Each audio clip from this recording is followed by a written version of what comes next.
And lifestyle and fitness influencers brought a massive Great Dane, a service animal, on United Airlines plane from San Francisco to Miami, which caused a massive, widespread outrage. Let's deep dive. Okay, let's unpack this. You know those moments online that just detonate? Oh, yeah. The ones where a single image or maybe a video grabs everyone and suddenly we're all like grappling with questions we hadn't really considered before. Absolutely. Things just blow up. Well, recently, the internet kind of went into overdrive over an influencer who boarded a United Airlines flight with her. 120-pound Great Dane. Charlie? 120-pound Great Dane on a plane. Wow. Exactly. And what makes this more than just, a cute animal story is the immediate clash it highlighted about airline policies, passenger expectations. Right. It's fascinating, actually, how this one event, which seems simple on the surface, cracks open this whole range of issues. Modern air travel assistance animals. Yeah. The definition keeps shifting. It really does. The picture itself, the big dog on the plane, yeah, it catches your eye. But then you dig just a little deeper, and you find all these layers, regulations, different passenger needs, rights of people with disabilities. It's complex. Yeah, totally. So for this deep dive, we're not just going to rehash the viral moment. We want to really dissect what happened, look at the different sides, and understand the framework, the rules that are supposed to manage these situations. The goal is really to move past the immediate outrage. Get beyond the noise. Exactly. And give you a clearer picture of just how complicated this whole Charlie on the flight thing is. We're looking at news reports, social media reactions, trying to get the full story. And if you zoom out a bit, this whole incident, it really acts as a kind of snapshot. A snapshot of these broader discussions we're having about assistance animals in public spaces. Especially tight spaces like planes. Exactly. Where space is, well, it's at a premium. And you've got all sorts of people crammed together, different needs, different comfort levels. Okay, right. Let's get down to the specifics then. The person at the center of this is Pietra Lucas. She's 27, based in San Francisco. And this happened back in April. She was traveling with friends, San Francisco to Miami. And as we said, her 4-year-old Great Dane, Charlie, was with them. The 120-pound travel companion. Yes. And, a dog that size on an airplane, it's a visual, it's hard to ignore. And when Pietra boarded that United flight with Charlie, it definitely caught people's attention. Her fellow passengers. I bet. The visual is a huge part of this story, you're right. Yeah. Just picture trying to get down that narrow airplane aisle. Yeah. And there's this huge dog. News reports mentioned, passengers being surprised, which seems like a pretty natural reaction, doesn't it? Something totally outside the norm for flying. And in today's world, something like that, it's not staying offline long. No way. Pietra documented the experience herself, put it on Instagram. And, well, it went viral almost instantly. Huge number of likes.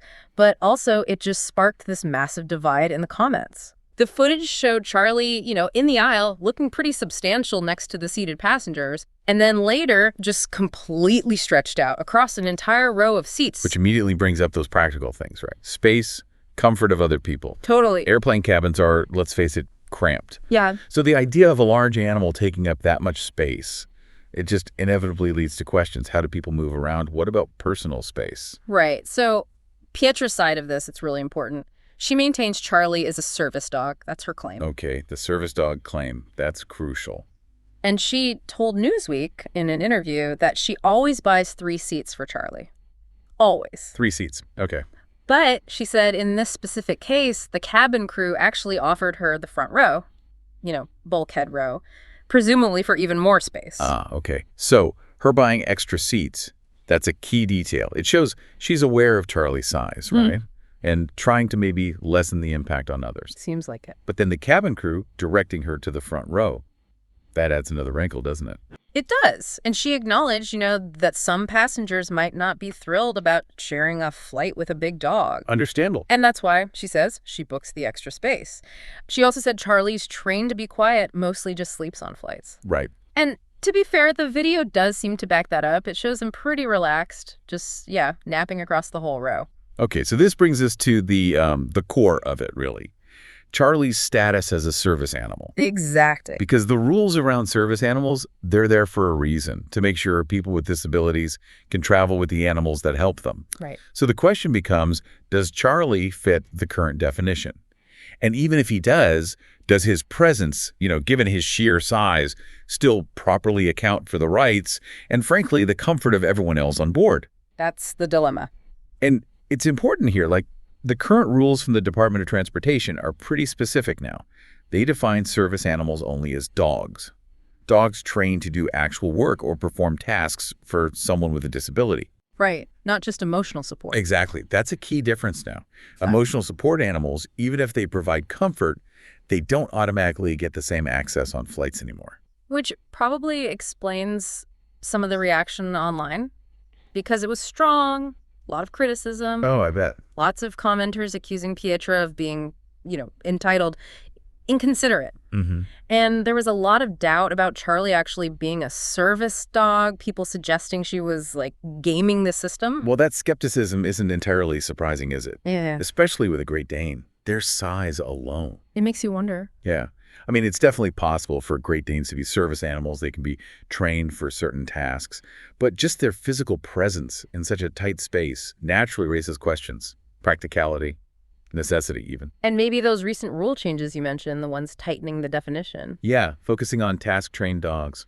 That's probably made people more aware, maybe more critical when they see an animal presented as a service animal, especially a very large one. Could be.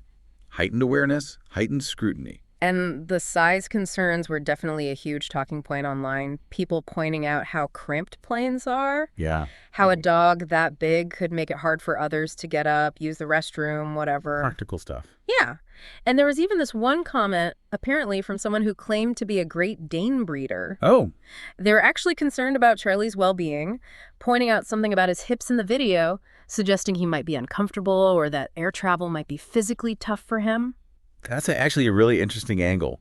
We focus so much on the humans, but what about the animal itself? Right. The ethics of putting a huge dog in what could be a stressful, physically restrictive environment. Yeah, that's worth thinking about too. And you definitely saw people making comparisons online, talking about the super strict airport security we all go through. TSA lines, taking your shoes off. Yeah. All that. And yet, a 120-pound dog gets on board. It's a comparison that really plays on perceptions of, I guess, fairness or consistency. It highlights the different rules for sure. And then, of course, the accessibility issues came up. People with allergies, people with a genuine fear of dogs. Phobias, yeah. Or just passengers who, frankly, don't want to be next to a large animal for hours in a metal tube, especially if there's an emergency. And those are really valid points. Making sure air travel works for everyone is fundamental. It should be. And a large animal, unintentionally perhaps, can create barriers for some people. It's a really tricky balancing act for the airlines. But, okay, it wasn't all negative online. There was definitely a group defending Pietra and Charlie. Okay, so support as well. Yeah. Some commenters were like, I wouldn't mind sitting near Charlie at all. Some even joke they'd prefer the dog to some human passengers they've sat next to. Ha! I can believe that. And that phrase, dogs aren't luggage, that seemed to resonate with a lot of people. People who felt that Charlie, if he's a genuine service animal, needs to be viewed and treated differently. Yeah, that really taps into the strong feelings people have about animals, doesn't it? Yeah. And the growing recognition of the important roles they play. Especially for people with disabilities. Absolutely. It might also suggest, a potential shift in how society views animals in public spaces generally. Although clearly from this whole debate, that shift is definitely not universal yet. No, definitely not.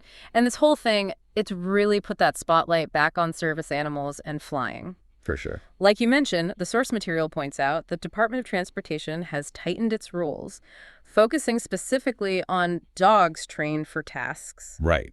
That change, it was meant to deal with some of the problems that came up when the definition was broader, especially with emotional support animals. Yeah, people bringing all sorts of animals on board. Exactly. It led to confusion, sometimes untrained animals causing issues, which unfortunately could make things harder for people with legitimate trained service animals. Makes sense. But even with these clearer rules for what counts as the service animal, the questions this incident raises about size, breed, the comfort of others, they're still really relevant. So when you put it all together, the core issue seems to be this tension, right? Between the rights of people who need service animals to travel and the airline policies trying to keep everyone safe and comfortable. That's it in a nutshell. And this whole Charlie situation just throws that tension into really sharp relief. You've got these incredibly strong, diverse opinions on both sides. Yeah. It's clearly not simple. There's no easy answer here. Precisely. This event just perfectly highlights how complex it is, trying to accommodate so many different needs in one shared, very confined space. Yeah. It forces us to think about how these service animal rules actually work in practice. What are the responsibilities of the handler, of the airline? And what do passengers, just the general public, expect when they fly? So, yeah, this seemingly straightforward story, Dog on a Plane, it actually reveals so much more when you scratch the surface about how we share public spaces with animals, how we interpret rules, how we balance different needs. It's all in there. Which leads to a really important question, maybe, for you listening to consider. Taking everything we've talked about, what do you think are the most critical factors for airlines, for passengers, when it comes to service animals on flights? Yeah, what's most important? And maybe, is there a way to find a better balance? A way that truly respects everyone involved? The handler, the passengers with allergies or fears, maybe even the animal itself. It's a tough one. It is.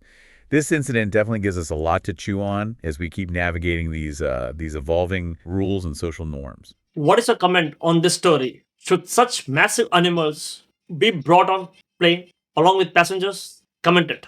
Thanks.